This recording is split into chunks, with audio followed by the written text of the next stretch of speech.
पाणी 4 दिवसापासून बंद केलेलं आहे आणि अशा पद्धतीनं पाणी बंद करण्याचा कुणी अधिकार नाही।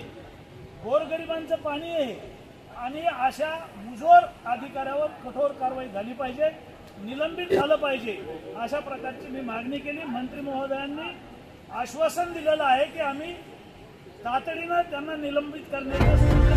काही माहिती आहे का की किती थकबाकीदार आहे आणि त्याचा फटका किती बिल भरणाऱ्या लोकांना सुद्धा?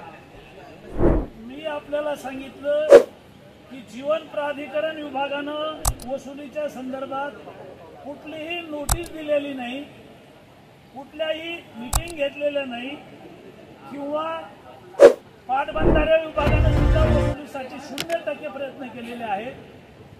म्हणजे परतूर शहर आहे 7,000 लोकसंख्या आहे, मंठा शहर आहे 40,000 लोकसंख्या आहे आणि ग्रामीण भागाची 2 लाख लोकसंख्या आहे। उठून डायरेक्ट अशा प्रकारची कारवाई करण्याचं, पाणी बंद करण्याचं, योजनाशील करण्याचे अधिकार नाहीयेत। इंग्रज आणि रजाकारापेक्षा वाईट वागणाऱ्या अधिकाऱ्यांना उतरवली पाहिजे, त्यांच्यावर कारवाई झाली पाहिजे, अशा प्रकारची मागणी केली। सकारात्मक माननीय विखे साहेबांनी कारवाई करण्याचं आम्हाला आश्वासन दिलेलं आहे।